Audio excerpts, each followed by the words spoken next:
¿Qué tal? Nuevamente retomamos nuestro contacto, absolutamente gratísimo, por lo menos de mi parte, para comenzar esta clase número 2. Para hacer un planteo didáctico de la misma, les recuerdo simplemente que la clase número 1 hizo su foco en la lengua y la problemática del conocimiento científico. Seguramente pudo haberles resultado un módulo, un capítulo del módulo con mucha densidad conceptual, porque justamente la idea era que ustedes pudieran hacer un recorrido por las diferentes ciencias y sus avances en el campo epistemológico que convergían a constituir lo que llamamos ciencias del lenguaje. La idea es, retomando un poco la síntesis de la clase anterior, que empecemos a entender que cuando enseñamos lengua en la escuela primaria, no solamente estamos ante contenidos o saberes del campo de la ciencia lingüística, sino también integran el currículum saberes y contenidos de otras ciencias como la semiótica, la sociolingüística, la psicolingüística, la pragmática, la filosofía del lenguaje, entre otras. Bueno, reitero, les damos la bienvenida, les doy especialmente la bienvenida a esta clase número 2 del taller de contenidos de lengua, donde comenzamos a hacer anclajes mucho más situados y mucho más concretos en función de hacer converger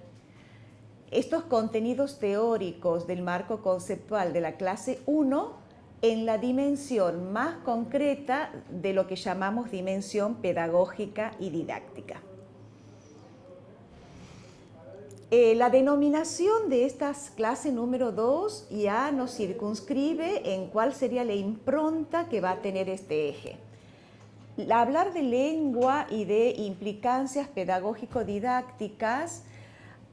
hace atender concretamente dos campos de acción particular, el campo del currículum y el campo del aula. Bueno, el campo multidisciplinario de la lengua confluye, como dije anteriormente, en lo que llamamos proyecto didáctico. Y es muy importante recordar que este proyecto didáctico, en el caso de lengua, está sustentado por tres discursos principales. Uno, el que provee la base conceptual, que viene del campo de la lingüística y de su ciencia, y es importante mirar cómo en el campo de la lingüística el problema que se nos plantea es el de la transposición didáctica, es decir, hacer una ciencia lingüística pero que sea accesible a la escuela. Esto hace que tengamos que abandonar de paradigmas anteriores la lógica de un ordenamiento logocéntrico, es decir, donde el objeto de estudio de la ciencia era el único organizador del saber, y empezar a pensar en términos de una transposición didáctica desde la convicción de que nuestros niños no son lingüistas y que por lo tanto no deben operar ni apropiarse de la lengua con los mismos modos y mecanismos que lo hace un especialista. Estas cuestiones nos llevan a considerar opciones epistemológicas que tiene la ciencia lingüística para poder transformarlas en contrato didáctico y que este contrato didáctico sea el que opere en la práctica concreta del aula. Cuando hablamos de lengua como disciplina, estamos hablando entonces de la ciencia lingüística, pero no solamente de ella. Sabemos que tenemos un sujeto que aprende y por esto se da lugar a un segundo discurso absolutamente fundante de una nueva didáctica de la lengua que toma como referencia al discurso psicológico. ¿Qué tomamos del discurso psicológico al interior de una clase de lengua, por ejemplo? Los modelos de adquisición del aprendizaje, teorías relacionadas con el aprendizaje y la enseñanza, perfiles afectivos y emocionales de nuestros alumnos, en algunos casos modelos evolutivos relacionados con la infancia y los relacionamos absolutamente con lo que sería el discurso que proviene del campo de la lingüística.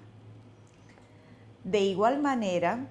así como nos apropiamos desde la didáctica de la lengua de un discurso psicológico, igualmente lo hacemos de un discurso social. Y desde aquí provienen los saberes de la sociolingüística. En relación con esto, lo interesante será poner en valor que aprender una lengua para un hablante nativo no solo es ampliar su repertorio de usos lingüísticos adecuados a diferentes contextos, sino principalmente reconocer estos diferentes contextos y sobre todo maestros y alumnos pertenecientes a diferentes contextos sociales en los que la lengua se exterioriza de manera diferente, poner en valor que estos interactúan dentro de la lengua con diferentes campos de aceptación, de manera que esos usos lingüísticos son confirmados y robustecidos por la escuela, pero en otros casos, y sabemos que esto aún ocurre en el contexto actual, estos usos lingüísticos de contextos más desfavorecidos o de contextos lejanos son desautorizados aún como punto de partida de los aprendizajes.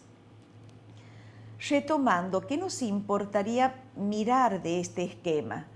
Que tenemos por un lado un marco sociocultural, por otro lado un marco psicológico que involucra al sujeto que aprende y que por lo tanto la lingüística, la psicología, la sociolingüística, la semiótica, la pragmática nos estarían dando el marco de esta didáctica de la lengua. Miramos, retomando nuevamente este cuadro, y para terminar este marco teórico en el que me importa sobre todo que ustedes puedan advertir la riqueza de entrecruzamientos y atravesamientos de las ciencias para constituir este objeto de abordaje que es el de la didáctica, como también aparece la filosofía del lenguaje como el universo más amplio que justamente lo que hace es dar cuenta de la facultad lingüística en términos de omnipotencia semiótica. El hombre en sí acumula como poder su capacidad para crear sistemas completos en relación con la comunicación. Juntamente con esta omnipotencia semiótica que el hombre posee, nos aparece la antropología, que nos informa acerca de la diversidad cultural y lingüística en que esta omnipotencia aparece. Igualmente, incluyendo a la lengua como un sistema, nos importa ver también el gran universo de los códigos en general, cuyo objetivo específico es el campo de la semiótica. Entonces, los universos concéntricos a que hace referencia reúnen todo el conjunto de fenómenos directamente relacionados con los procesos de semiosis en los cuales el mensaje, los procesos de producción, de percepción y de recepción forman parte de este.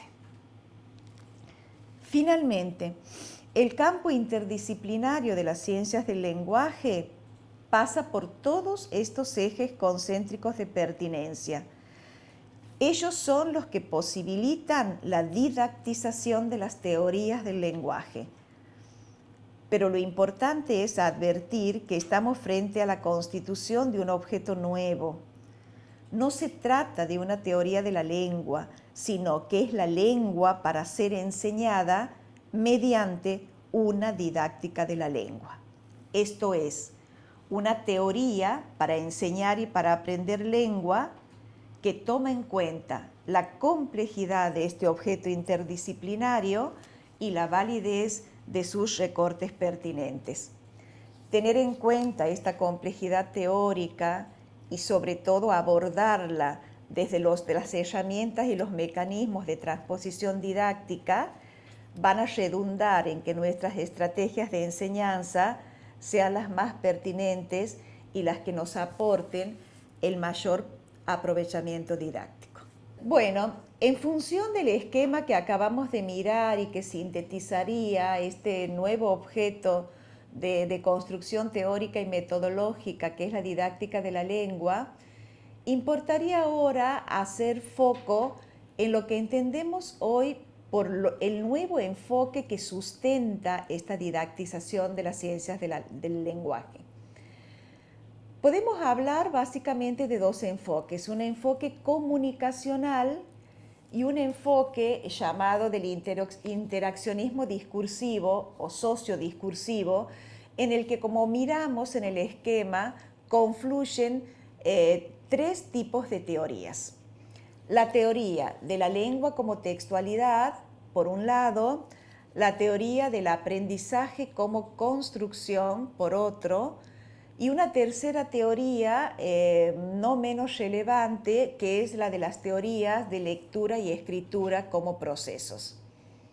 Este enfoque comunicacional, entonces, lo que hace es dar cuenta de los cambios que se están produciendo en la didáctica de la lengua.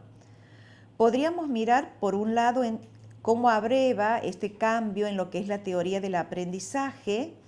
una ideología pedagógica que se instala en lo que es el constructivismo, pero el constructivismo en un sentido más amplio, no solamente en el constructivismo piagetiano. Este sentido amplio del constructivismo nos lleva a pensar en algunas cuestiones de importancia como el tener en cuenta los saberes o esquemas previos de conocimiento, en tener en cuenta desde lo que son los aportes vygotskianos, la posible zona de desarrollo próximo de nuestros alumnos, el promover conflictos entre lo que se sabe y lo que es necesario saber a la hora de escribir o a la hora de comprender un texto, el ofrecer actividades orientadas y con significatividad tanto social como personal para justamente proponer aprendizajes significativos, promover aprendizajes pero no solo desde el individualismo, desde el aislamiento, desde el grupo clase frontal, sino sobre todo aprendizajes cooperativos y colaborativos con el grupo de pares, y fundamentalmente dará ocasión para la reflexión, para reflexionar sobre lo que se sabe, reflexionar sobre lo que se está aprendiendo, reflexionar sobre los mecanismos de comprensión y de aprendizaje, lo que implicaría poner en valor y sobre el tapete todo lo que tenga que ver con procesos metalingüísticos y metacognitivos. Por otro lado, mirar la teoría del lenguaje como textualidad implica hacer foco en lo que son los textos como unidad de comunicación entre las personas, cuestión que ya abordamos a través de las diapositivas posteriores. Y la tercera teoría, que es la teoría de la lectura y escritura como procesos, de los que nos encargaremos también a posteriori. En relación con el enfoque basado en el interaccionismo sociodiscursivo, nos importa mirar aquí que desde esta teoría se abandona la visión instrumentalista, mecanicista y absolutamente estructuralista del lenguaje para concebir justamente a la lengua y el lenguaje como una actividad humana que resulta constitutiva de otras actividades humanas. Esta perspectiva toma préstamos de la lingüística, de la psicología, de la filosofía y apuesta a demostrar la primacía de los procesos de semiosis sociohistóricamente situados como fundamentos de las interacciones humanas. El enfoque interaccionista evidencia una gran productividad teórica, por lo que recupera sobre todo aportes fundamentales de especialistas como Vygotsky, Voloshinov, Saussure, cuyas nociones sobre el lenguaje y sobre el signo lingüístico resultan absolutamente significativas para establecer lo que llamaríamos un debate epistemológico que también es absolutamente necesario cuando planteamos la didáctica de la lengua. La perspectiva interaccionista también, por otro lado, nos pone en sobreaviso sobre la necesidad de contar con una vigilancia epistemológica sobre nuestras prácticas docentes, de modo de a transmitir y hacer atravesar por el aula contenidos lingüísticos, pero absolutamente imbuidos de lo que sería una rigurosidad conceptual y una rigurosidad epistemológica, de modo de no caer en saberes anodinos o miradas absolutamente reduccionistas sobre lo que son los saberes de la ciencia lingüística. El enfoque comunicacional implica entonces darle la bienvenida y la entrada al aula del texto Comunidad Lingüística de Comunicación. En esto sabemos que operamos un corrimiento de aquella concepción de corte estructuralista que consideraba a la unidad de comunicación a la oración. Nosotros sabemos que la mirada puesta en el texto implica tomar a este como un objeto cultural complejo, con particularidades que le son absolutamente propias, que identifican su estatus textual, y también hacer la salvedad de que cuando hablamos de texto, sobre todo en el ámbito de la educación primaria, no diferenciamos entre la diferencia, valga la redundancia, entre lo que serían textos orales y textos escritos. Los textos, como decía, son bienvenidos al aula, llegan de manos de la docente y deben llegar, esto sí es una recomendación sobre la que quiero hacer foco, los textos llegan como se presentan en la sociedad. Los textos literarios de mano de los portadores que portan textos literarios, antologías, poéticas, libros de cuento, libros de mitología, y sobre todo los textos de circulación social también llegan de manos de sus portadores auténticos. Con esto quiero decirles que si hay una práctica que nosotros tenemos que empezar a revisar,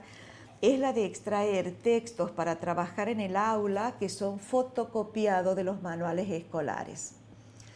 Insisto, los textos llegan de sus portadores auténticos, por lo tanto, si trabajamos noticia, traemos noticias de diarios, si trabajamos recetas de cocina, las sacamos de un recetario o de una revista, si traemos notas de enciclopedia, las sacamos de las enciclopedias pertinentes, como modo, les decía, de evitar esta cuestión tan instalada de fotocopiar solo los textos que vienen en los manuales que nos ofrece la industria editorial. Cuando nosotros hablamos de trabajar un enfoque textual, tenemos que pensar en primer lugar que este texto es inaugurador de comunicación. La mirada sobre el texto como este objeto cultural, como esta construcción tecnológica que detrás siempre lleva una persona. Es decir, el texto está encarnado en una persona que lo produce, que lo piensa, que lo diseña y que sobre todo pone todo su esfuerzo, su creatividad y su tiempo para concretizarlo. Cuando un texto llega al aula, entonces, una mirada importantísima es la de quién lo emitió y, sobre todo, qué tipo de contacto está generando ese texto con nosotros. Miramos que en función de un texto presente en el aula, se hace recién posible la posibilidad de estar trabajando con las 4 macrohabilidades que tiene nuestra lengua: hablar, escuchar, leer y escribir, y con los procesos generales que tiene nuestra área, que son los de la comprensión y la producción textual. Sobre todo, haciendo hincapié en que cuando estamos atravesando por procesos de comprensión, las habilidades o macrohabilidades que ponemos en juego son el escuchar y el leer, y que cuando estamos produciendo textos, las macrohabilidades a las que apelamos son el hablar y el escribir. Nuestra lengua tiene una finalidad educativa que es absolutamente atravesadora de todo el currículum y de toda la formación escolar, que es tender a la competencia comunicativa. Esta competencia comunicativa se nutre como competencia o capacidad que es de otras subcompetencias menores y que debemos estar muy advertidos y ser muy conscientes de su presencia permanente y en simultáneo con cualquier propuesta didáctica que realicemos del área lengua. Si observamos en la diapositiva, esta competencia comunicativa se integra por 4 subcompetencias menores: la competencia temática, la competencia lingüística, la competencia pragmática y la competencia textual,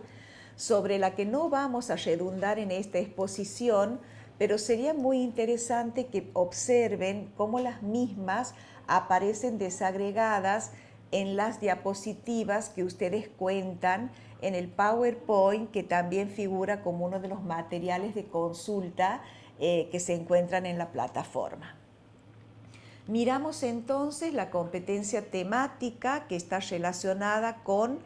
esta intencionalidad didáctica para hacer que nuestros alumnos puedan adquirir información relevante y significativa en las clases de lengua,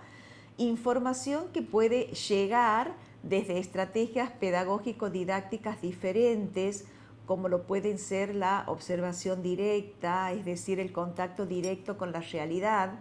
la lectura y los ejercicios de indagación o de investigación. También tenemos la competencia lingüística, que es una competencia que nos atañe en exclusividad al área lengua, si se quiere, y observamos que esta competencia lingüística se sustenta en 2 campos de abordaje complejos de las ciencias del lenguaje, que son el de la gramática y el de la normativa. Aquí también me importaría hacer una salvedad e invitarlas a pensar que si observamos el campo de la gramática, en nuestra formación lingüística hemos abrevado sobre todo en los postulados de la gramática lexical y de la gramática oracional, pero que un gran desafío que nos queda y que nos cabe como docentes es empezar a incursionar en lo que es la gramática textual, porque se trata de un campo de abordaje absolutamente nuevo. En relación con la competencia lingüística, también tenemos otro campo no menor, que es el campo de la normativa, y que me importa destacar que no se reduce únicamente al tratamiento de las reglas ortográficas, sino que el campo de la normativa se abre también a otras dimensiones con otras regulaciones que toman como foco el uso de las mayúsculas, la segmentación de las palabras, la acentuación y la puntuación, y que en el caso de la ortografía podamos también empezar a tener en cuenta que la ortografía de regla es la que acontece, sí, sobre todo en el segundo ciclo, pero que en el primero y en el segundo y en el tercer grado es muy importante comenzar ya a focalizar y a poner, digamos, ciertos mecanismos de control sobre las escrituras de nuestros chicos en lo que llamamos ortografía de uso. En las diapositivas siguientes simplemente contienen algunas explicaciones un poco más pormenorizadas en relación con lo que es la gramática lexical, que abarca lo que sería el estudio particular de las 9 categorías gramaticales que tiene nuestra lengua, la gramática oracional, en el que en la escuela primaria sobre todo nos dedicamos a advertir estructuraciones diferentes en la oración y también oraciones diferenciadas por la actitud o la intención del hablante, y sobre todo una gramática textual que debe nutrirse de la gramática oracional y de la gramática lexical, y que exige mirar en los textos sus tres dimensiones: la superestructura, la macroestructura y la microestructura, siempre pensando que el texto va a ser el aglutinador y el que va a hacer emerger qué contenidos de la gramática de la palabra y qué contenidos de la gramática oracional es posible y pasible trabajar en función de las características del texto que estamos considerando. Una competencia absolutamente nueva y absolutamente relevante también en el contexto de los estudios lingüísticos es el de la competencia pragmática. ¿Qué implica esto? Pensar que todo texto inaugura una situación de comunicación, ya sea un texto de la oralidad como de la escritura, y pensar que como usuarios de la lengua tenemos que ser muy conscientes de qué situación de comunicación estamos participando, que no siempre participamos de las mismas situaciones y que por lo tanto no siempre hacemos uso de nuestro lenguaje corporal, de nuestro lenguaje proxémico, de nuestro lenguaje paratextual y del lenguaje verbal de la misma manera. El hecho de estar atentos a conocer la situación comunicativa de la que formamos parte nos obliga a asumir roles con los comportamientos y las intervenciones que cada rol supone, a regular nuestro discurso, es decir, a estar monitoreando permanentemente qué decimos y cómo lo hacemos, porque la finalidad de la competencia pragmática se focaliza en lograr el efecto que estamos buscando o deseando en esa interacción comunicativa. Es decir, si nuestro mensaje no llega con la eficacia, la pertinencia que hemos planteado inicialmente, seguramente es porque estamos poniendo en riesgo la competencia pragmática.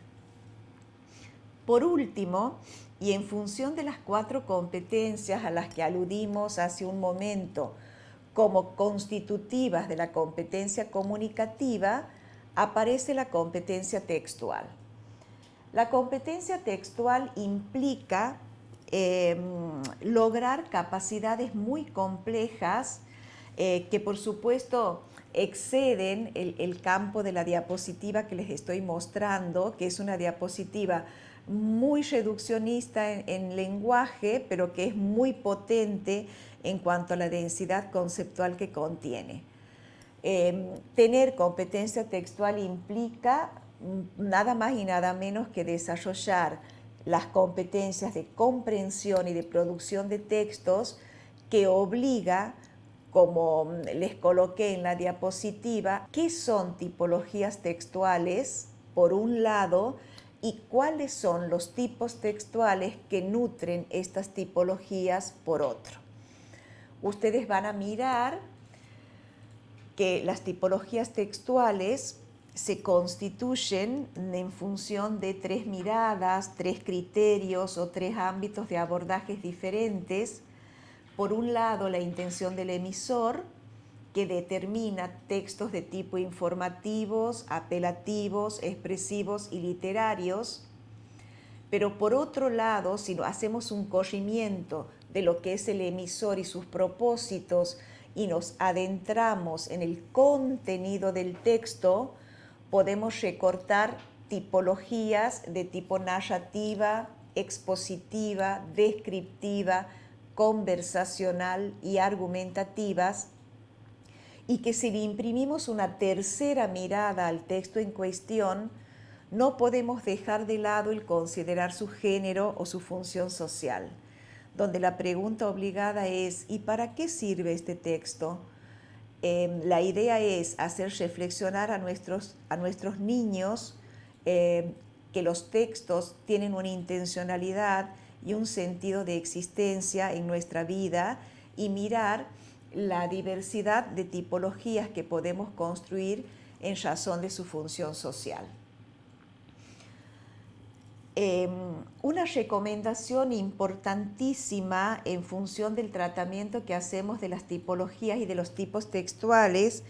es el de no caer en este facilismo de pensar que estamos trabajando tipologías textuales o tipos textuales simplemente porque nuestros alumnos se aprendan de memoria una serie de etiquetas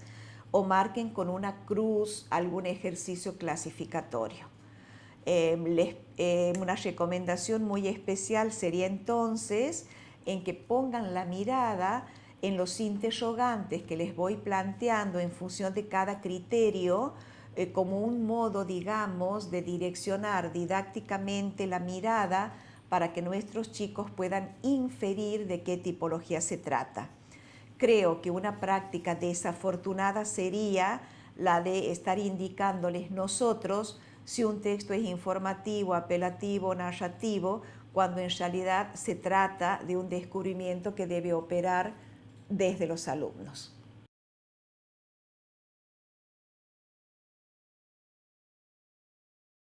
Este núcleo número 2, que recupero y reitero, hace sus anclajes en lo que sería la dimensión pedagógico-didáctica, no puede dejar de focalizar dos procesos absolutamente relevantes de la didáctica de la lengua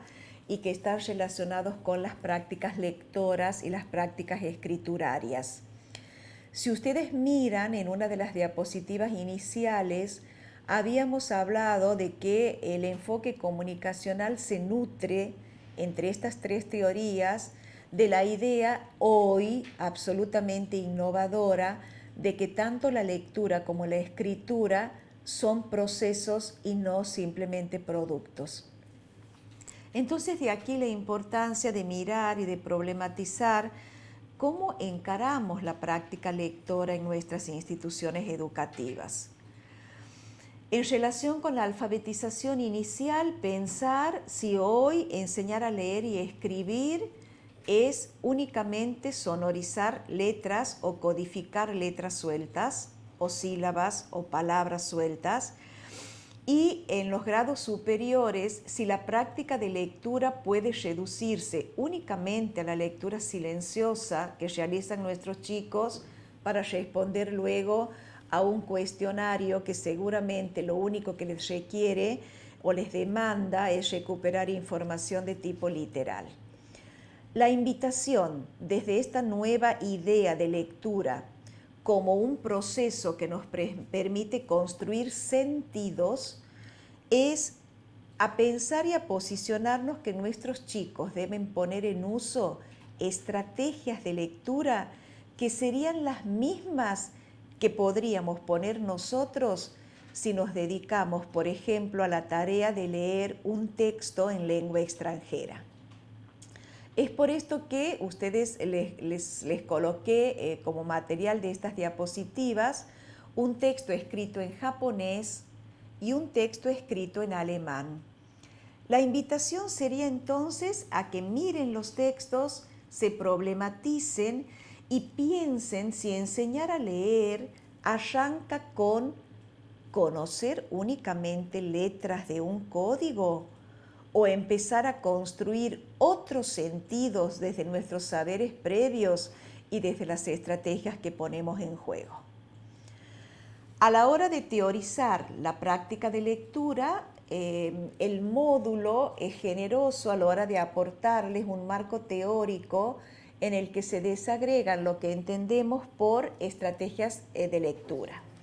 Miramos, en primer lugar, que las estrategias de lectura son de tres tipos que hacen foco en tres campos de apropiaciones diferentes: lo perceptual, lo cognitivo y lo lingüístico, y mirar cómo dentro de cada una de estas estrategias de lectura nosotros ponemos en juego caminos, modos para poder realizar estas construcciones de sentidos que los textos nos demandan. Desde lo perceptual, por lo general, la invitación que hace el docente con los chicos es a que simplemente respondan a la pregunta ¿qué ves? Pero lo interesante es que esto no debe quedar reducido únicamente a que los chicos respondan qué es lo que están viendo, desde lo que sería lo paratextual sobre todo, sino hacer foco en que nuestro aparato visor, cuando está frente de un texto, opera con estos tres movimientos importantísimos. Hace barridos, hace muestreos y hace focalizaciones, de las que, repito, el material teórico del módulo las ilustra.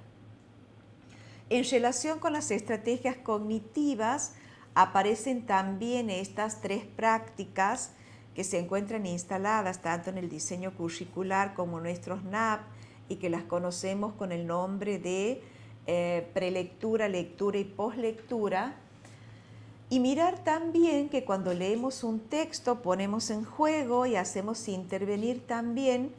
todos los conocimientos que un lector maneja en función con la lengua que está utilizando. Nuestra lengua tiene 5 unidades de abordaje: texto, párrafo, oración, palabra y letra, y justamente en el afán de producir un sentido al realizar una práctica lectora, como lectores seguramente estamos poniendo en juego alguno de estos contenidos.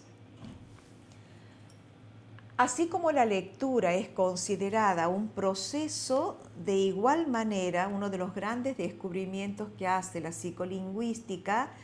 es mostrarnos una posible didactización de lo que sería la escritura y la necesidad de que nuestros alumnos atraviesen por procesos escritores que impliquen ir atravesando por los diferentes momentos que un escritor va poniendo en juego y va implementando durante su acto creador. A la psicolingüística le debemos haber recortado desde las dimensiones conceptuales el hecho de que un proceso de escritura no es lineal, no es sencillo, nadie escribe de un tirón, sino que es un proceso absolutamente complejo y absolutamente recursivo que exige sobre la marcha ir tomando decisiones, ir avanzando, pero al mismo tiempo deteniendo, monitoreando lo que vamos escribiendo, desandando caminos, borrando, haciendo agregados y seguir tomando decisiones sobre la marcha. Los 4 procesos que implican un acto escriturario son la planificación, la textualización, la revisión y la edición final o versión final del escrito, sobre lo que también el módulo y la parte de las lecturas complementarias ilustra pormenorizadamente. Muy bien, para hacer un cierre de esta clase número 2, hago la invitación a que hagan foco en los 2 últimos esquemas finales que ustedes también poseen en el módulo. Son 2 esquemas que sintetiza Marta Marín en su abordaje sobre el enfoque comunicacional de la lengua, donde lo interesante es mirar cómo desde el texto y en el aula, desde un enfoque comunicacional, comienzan a abrevar las 3 teorías a las que nosotros dedicamos el tiempo de esta exposición: teorías del aprendizaje, teoría como construcción, teoría del lenguaje como textualidad y teoría de la lectura y la escritura como proceso, y cómo estas se integran, se vinculan complementariamente con un afán absolutamente solidario de aportar luz a esta didáctica de la lengua. Y por último también mirar cómo el texto y el abordaje de un texto completo es el posibilitador de que nosotros podamos aglutinar, seleccionar y recortar contenidos o saberes que nos provienen desde todas las ciencias del lenguaje, sobre las que hicimos foco en el eje número 1 del módulo y en la parte inicial de esta clase. El texto llega al aula, pero aquí también es muy importante un poco corrernos de una práctica muy instalada en la escuela de pensar que enseñar lengua con textos implicaba únicamente hacer foco en textos literarios. Los textos literarios son muy bienvenidos, pero sobre todo para poder abordar la diversidad que la literatura tanto oral como escrita nos ofrece y poder avanzar sobre una cuestión que se instaló únicamente en el hacer uso del cuento, la fábula y la leyenda como tipologías textuales en exclusividad. Por otro lado, la bienvenida es a los textos no ficcionales, que algunos autores llaman textos de circulación social y que serían aquellos textos con los que nuestra vida de relación en sociedad nos enfrenta cotidianamente. Estos textos también llegan al aula, pero para ser abordado desde la rigurosidad teórica que nos exige sentarnos a estudiar sobre los textos, desde el convencimiento de que nuestra formación lingüística operó únicamente en el campo de la palabra y en el campo de las oraciones, y que esto requiere de nosotros tener hoy que apropiarnos de marcos teóricos sobre cada uno de los textos que vamos a traer al aula, porque si no tengo el conocimiento teórico sobre ese texto, seguramente no podrán operar nuestras estrategias para la transposición didáctica. Por último, y en esta clase en la que nos dedicamos a poner en valor lo que es el texto como organizador curricular, me importa también hacer foco en el hecho de que nuestros NAP de lengua también se organizan en función de lo que es el abordaje de un tipo textual particular. Los NAP de lengua tienen 4 ejes de abordaje o de indagación: el eje relacionado con la comprensión oral, el eje relacionado con la comprensión y la producción escrita, un eje relacionado con la literatura y otro eje no menos importante, que es el eje en el que nos dedicamos con nuestros chicos a reflexionar sobre la lengua, sistema, norma y uso, pero haciendo foco en lo que son los textos. Entonces la invitación es a empezar a diseñar, a proyectar, a vislumbrar que un abordaje lingüístico opera desde la decisión de qué tipo textual, noticia, nota de enciclopedia, crónica, biografía, relato histórico, queremos traer al aula, y que ese tipo textual va a ser el generador de todas las decisiones didácticas que debamos llevar a cabo. Finalmente, una recomendación de tipo más operativa que está relacionada con la elaboración del parcial domiciliario. Este parcial domiciliario toma como objeto de indagación a lo que es el NAP, los NAP, este conjunto de aprendizajes que sí o sí tenemos que garantizarles a nuestros niños en función del grado, y mirar que en un primer momento el foco del parcial domiciliario está puesto en poder definir y recuperar qué son situaciones de enseñanza. Aparecen al principio de los NAP resaltadas con un sombreado rosado sobre el que nosotros debemos hacer foco desde la puesta en valor de que estas son situaciones de enseñanza que si la escuela no garantiza, no podemos poder concretar y lograr en nuestros chicos los aprendizajes que se proponen. En síntesis, ustedes verán que la propuesta del parcial domiciliario entonces las obligará a explorar, a leer y a realizar algunas selecciones que están muy bien pautadas en la lógica del parcial y en las consignas que aparecen en la plataforma, y donde el desafío va a ser el hecho de pensar que como profesionales de la educación debemos ser casi especialistas en el uso, en el manejo y en la puesta en circulación de lo que son los aprendizajes que están propuestos en los NAP. Ha sido un placer estar con ustedes y seguramente en la próxima semana nos estaremos viendo con la clase número 3. Éxitos con la